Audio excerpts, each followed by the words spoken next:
ಸ್ನೇಹಿತರೆ, ಇಂದಿನ ವಿಡಿಯೋದಲ್ಲಿ ಸಪ್ತ ಋಷಿಗಳು ಸ್ಮರಿಸುವ ಈ ಪವಿತ್ರ ಮಂತ್ರವನ್ನು ಜಪಿಸೋಣ. ಅತ್ರಿಭೂರ್ಗಶ್ಚ ಕುತ್ಸಚ್ಚ ವಸಿಷ್ಠೋ ಗೌತಮಸ್ತಥಾ ಕಶ್ಯಪೋತ ಅಂಗಿರಾಶ್ಚೈವ ಸಪ್ತರ್ಷಯ ಪ್ರಕೀರ್ತಿತ. ಅತ್ರಿ, ಭೃಗು, ಕುತ್ಸ, ವಸಿಷ್ಠ, ಗೌತಮ, ಕಶ್ಯಪ ಮತ್ತು ಅಂಗೀರಸ ಇವರು ಪ್ರಸಿದ್ಧರಾದ ಸಪ್ತರ್ಷಿಗಳು ಎಂದು ಹೇಳಲಾಗಿದೆ. ನಮ್ಮ ಸಂಸ್ಕೃತಿ ಮತ್ತು ಪುರಾಣಗಳಲ್ಲಿ ಬಹಳ ಮಹತ್ವ ಪಡೆದಿರುವ ಮಹಾನ್ ಋಷಿಗಳಲ್ಲಿ ಸಪ್ತ ಋಷಿಗಳು ವಿಶೇಷ ಸ್ಥಾನವನ್ನು ಹೊಂದಿದ್ದಾರೆ. ಈ ಸಪ್ತ ಋಷಿಗಳು ಯಾರು, ಇವರ ಮಹತ್ವವೇನು ಮತ್ತು ಯಾಕೆ ಇವರನ್ನು ಸೃಷ್ಟಿಯ ಮಹಾನ್ ಜ್ಞಾನಿಗಳೆಂದು ಕರೆಯಲಾಗುತ್ತದೆ? ನಮ್ಮ ಹಿಂದೂ ಧರ್ಮದ ಪ್ರಕಾರ ಬ್ರಹ್ಮದೇವರು ಸೃಷ್ಟಿಯನ್ನು ಮುಂದುವರಿಸಲು ಮತ್ತು ಧರ್ಮವನ್ನು ಕಾಪಾಡಲು ಕೆಲ ಮಹಾನ್ ಋಷಿಗಳನ್ನು ಸೃಷ್ಟಿಸಿದರು. ಅವರನ್ನೇ ಸಪ್ತ ಋಷಿಗಳು ಎಂದು ಕರೆಯುತ್ತಾರೆ. ಅವರು ಯಾರು ಎಂದರೆ ಅತ್ರಿ, ಭೃಗು, ವಸಿಷ್ಠ, ವಿಶ್ವಾಮಿತ್ರ, ಗೌತಮ, ಜಮದಗ್ನಿ ಮತ್ತು ಕಶ್ಯಪ ಋಷಿಗಳು. ಈ ಮಹಾನ್ ಋಷಿಗಳು ವೇದ ಜ್ಞಾನವನ್ನು ಲೋಕಕ್ಕೆ ಹರಡಿದರು ಮತ್ತು ಧರ್ಮದ ಮಾರ್ಗವನ್ನು ಮಾನವರಿಗೆ ತೋರಿಸಿದರು. ಇಂದಿನ ಈ ವಿಡಿಯೋದಲ್ಲಿ ಸಪ್ತ ಋಷಿಗಳ ಮಹತ್ವ ಮತ್ತು ಅವರ ಬಗ್ಗೆ ಇರುವ ಆಸಕ್ತಿಕರ ವಿಷಯಗಳನ್ನು ತಿಳಿದುಕೊಳ್ಳೋಣ. ದಯವಿಟ್ಟು ವಿಡಿಯೋವನ್ನು ಪೂರ್ತಿಯಾಗಿ ಕೇಳಿ ಆಲಿಸಿ. ಸಪ್ತ ಋಷಿಗಳು ಬ್ರಹ್ಮಾಂಡದ ಯಾವೆಲ್ಲ ಜವಾಬ್ದಾರಿಯನ್ನು ಹೊಂದಿದ್ದರು ಗೊತ್ತೇ? ಪ್ರಾಚೀನ ಕಾಲದಲ್ಲಿದ್ದ ಋಷಿಗಳಲ್ಲಿ ಸಪ್ತ ಋಷಿಗಳೆಂದು ಕರೆಯಲಾಗುವ 7 ಋಷಿಗಳು ತುಂಬಾ ಪ್ರಮುಖರು.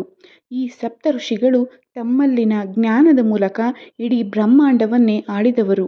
ಸಪ್ತ ಋಷಿಗಳು ಬ್ರಹ್ಮಾಂಡದ ಯಾವೆಲ್ಲ ಜವಾಬ್ದಾರಿಗಳನ್ನು ತಮ್ಮಲ್ಲಿ ಹೊಂದಿದ್ದರು, ಸಪ್ತ ಋಷಿಗಳ ಜವಾಬ್ದಾರಿಗಳು ಮತ್ತವರ ಜ್ಞಾನದ ಕುರಿತು ಇಲ್ಲಿದೆ ನಿಮಗೆ ಸ್ವಲ್ಪ ಮಾಹಿತಿ.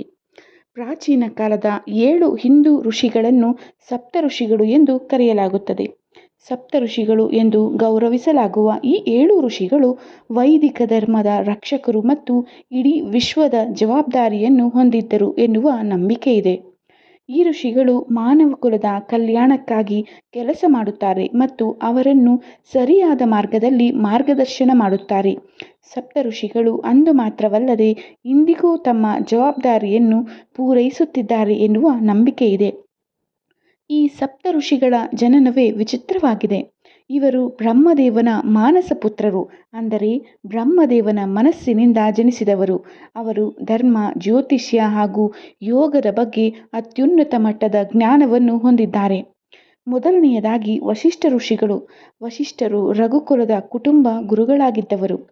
ರಘುಕುಲವೆಂದರೆ ಶ್ರೀರಾಮನ ಕುಲ.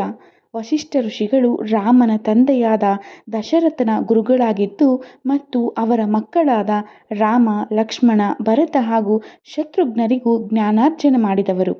ದಶರಥನ ಮಕ್ಕಳು ತಮ್ಮ ಪ್ರಾರಂಭಿಕ ಶಿಕ್ಷಣವನ್ನು ವಸಿಷ್ಠ ಋಷಿಯಿಂದ ಪಡೆದುಕೊಂಡರು.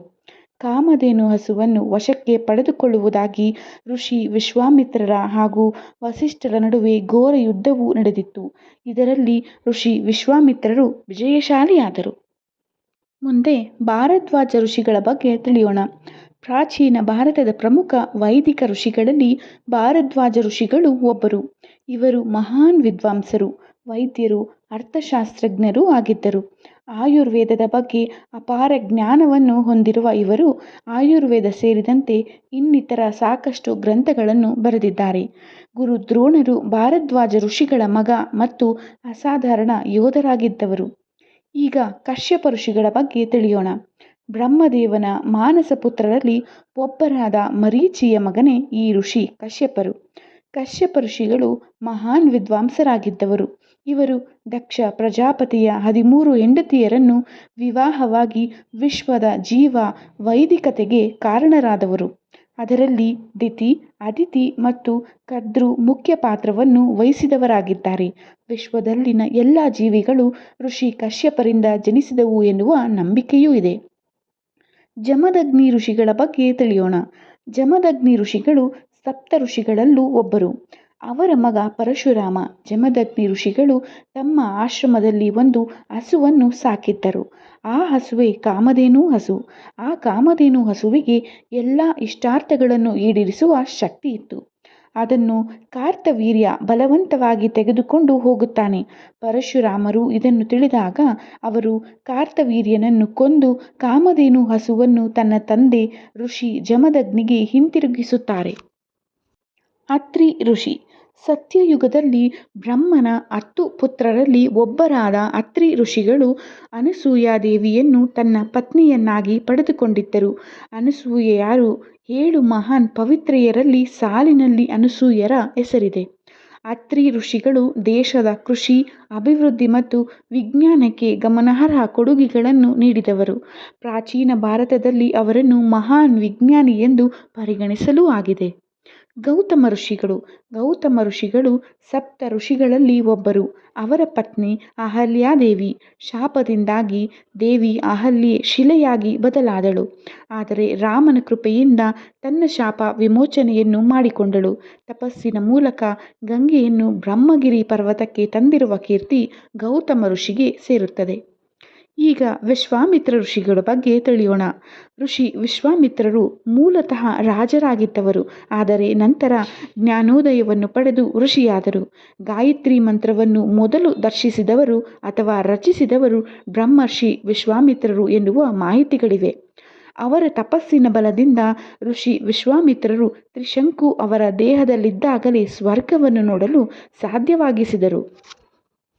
ಸ್ನೇಹಿತರೆ, ಈ ರೀತಿ 7 ಋಷಿಗಳು ಹಿಂದೂ ಧರ್ಮದಲ್ಲಿ ಅತ್ಯಂತ ಗೌರವ ಪಡೆದ ಮಹಾನ್ ಋಷಿಗಳಾಗಿದ್ದಾರೆ. ಅವರ ಜ್ಞಾನ, ತಪಸ್ಸು ಮತ್ತು ಧರ್ಮನಿಷ್ಠೆಯಿಂದ ಇಡೀ ಲೋಕಕ್ಕೆ ಮಾರ್ಗದರ್ಶನ ಸಿಕ್ಕಿತು. ಇಂದಿಗೂ ಆಕಾಶದಲ್ಲಿ ಕಾಣುವ ಸಪ್ತಋಷಿ ಮಂಡಲ ಅವರ ಮಹತ್ವವನ್ನು ನೆನಪಿಸುತ್ತದೆ ಎಂದು ಹೇಳಲಾಗುತ್ತದೆ. ಈ ವಿಡಿಯೋ ನಿಮಗೆ ಇಷ್ಟವಾಗಿದ್ದಲ್ಲಿ ಲೈಕ್ ಮಾಡಿ, ಶೇರ್ ಮಾಡಿ ಮತ್ತು ನಮ್ಮ ಚಾನಲನ್ನು ಸಬ್ಸ್ಕ್ರೈಬ್ ಮಾಡೋದನ್ನು ಮರೆಯಬೇಡಿ. ಇನ್ನಷ್ಟು ಇಂತಹ ಧಾರ್ಮಿಕ ಮತ್ತು ಆಸಕ್ತಿಕರ ಮಾಹಿತಿಗಾಗಿ ನಮ್ಮ ಜೊತೆ ಇರಿ. ಧನ್ಯವಾದಗಳು.